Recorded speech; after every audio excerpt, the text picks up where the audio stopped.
Hey, what's up? It's me, Jessica Jane. I was just wondering if you've ever sat and thought to yourself, hey, Jessica, what do women secretly desire from men that really gets their attention? Well, so I'm glad you asked, because that's exactly what the key point here is the biggest difference from the other videos I've already done about the secret shit we keep from you. And to make sure you never miss out on another opportunity to find out things that we secretly desire or another one of my videos, don't forget to hit that subscribe button with that notification bell. Okay, so I'm gonna get right to the point because I hate doing more than 3 things. The first thing is for y'all to have your own life. I talked about this in one of my most recent videos, this idea of when you have shit going on for yourself that gets you excited, that you think is super important, in a way that you don't see her as the motherfucking most important thing in your life. That turns us on. That makes us think that is a man and that is a life I would love to jump on top of. Because no woman wants to save a man. Y'all pride yourself on saving some of these hoes. Hashtag captains save a hoe. I'm telling you, we women, we don't have that same sentiment towards you. Yeah, we would love it if we can, like, you know, get a man to, like,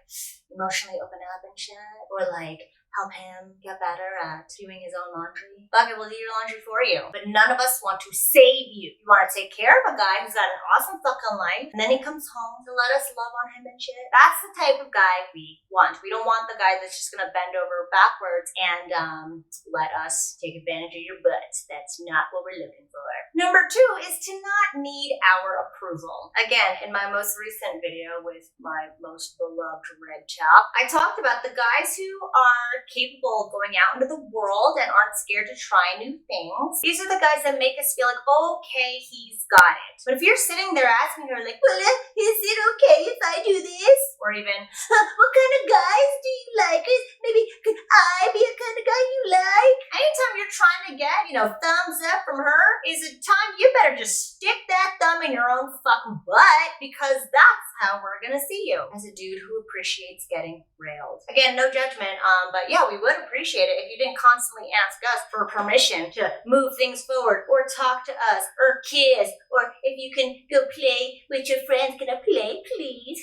No, have your own life, do what you fucking want. If you want to kiss us, kiss us. And yeah, that's the guy that turns us on. Number 3 is to be highly discriminating. I'm talking about, you don't just talk to any woman who talks to you. You're not the type of guy who's like, I'll take any women who's interested in me. And you don't just bend over backwards and settle for shit that you're not okay with.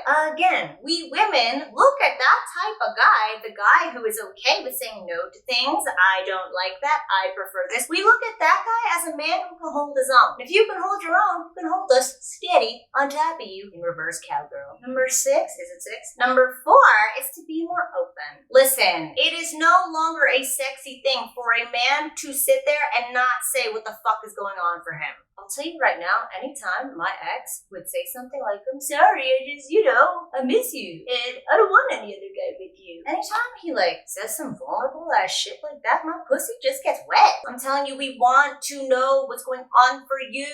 We want to hear when you're stressed. We want to hear when you're upset with something. We want to hear you say, I'm sorry, that was stupid of me. My cousin and his wife were over the other day talking about a huge argument they got into, and, you know, he's arguing his point, she's arguing her point, and he says finally in front of us, okay, fine, I get it. I totally get it. I get where you're coming from, and I see your point now. When he said that shit, she was like, well, if you just said that in the first place. And I know what she was saying. She was saying, if you just said that in the first place, we would have had the nastiest fucking makeup sex of all time. I promise you. So yes, open up. We want you to be vulnerable. It's not cool to be the dude who doesn't say shit anymore, the strong, silent type. There's no more room for that anymore. We want emotional availability. Give it to us, and then give it to us. Which then brings me to number 5, which is to get angry. I know this is a little counterintuitive, but again, it goes back to that emotional vulnerability part, where if you have the ability to get mad at us, good, get fucking mad at us. Don't be passive aggressive, but get mad. If you're mad at the fact that, you know, I went and made plans with my girlfriends on our anniversary, you can say, what the fuck is wrong with you? You clearly don't love me as much as I love you, girl. Or even, hey, you know what? You flaked on me 3 fucking times already. Like, I kind of have no interest in talking to you anymore. Stop hitting me up. You can get angry like that. When you get angry in a way that you are one, standing up for yourself, and two, standing up to us, we'll know that you are not the one in this relationship who is getting his back blown out. Yeah, no judgment. If you and your girl like that, it's very metaphoric. I should stop making metaphors like that. But we'll know that you are the man who can lead the charge into our vaginas. Number 6 is to be protective. Now, I don't mean protective like, that's my girl, aka my property. I mean like, we're walking down the street and you actually walk side by side with me because I'm slow as fuck at 4'11", because you are concerned about my safety. God forbid you walk so fucking fast in front of me, you don't see me getting fucking head chomped by the T-Rex that was creeping up quietly behind us. If you can be protective in a way that isn't possessive, that says to us that you are actually a man we can rely on and depend on to take care of us if we don't let you in the puss. Because again, what do I always say? Our bodies don't know that sex isn't just for procreation. So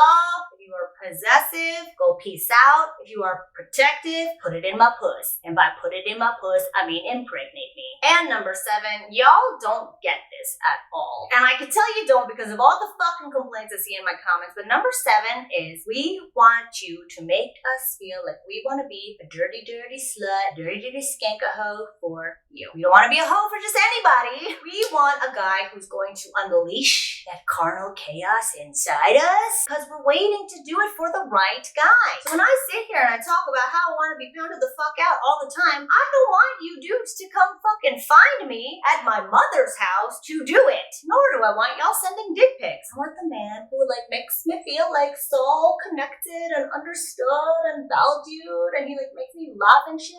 And then, we pound it the fuck out. But again, we want you to make us feel that way about you. And I'm telling you right now, if you're not making women feel that way about you, I've got the solution for it in this video right here. It details my entire system and processes behind how to get a woman so emotionally riled up and hot for you that it overrides all rational thought, all senses, where her body is basically enacting for you without forethought. So if you haven't yet watched it, check it out right here. My former assistant Clayton goes over the entire thing and really assess yourself for these 7 things, because I swear we want them. And thanks for watching as always. We'll see you guys next time.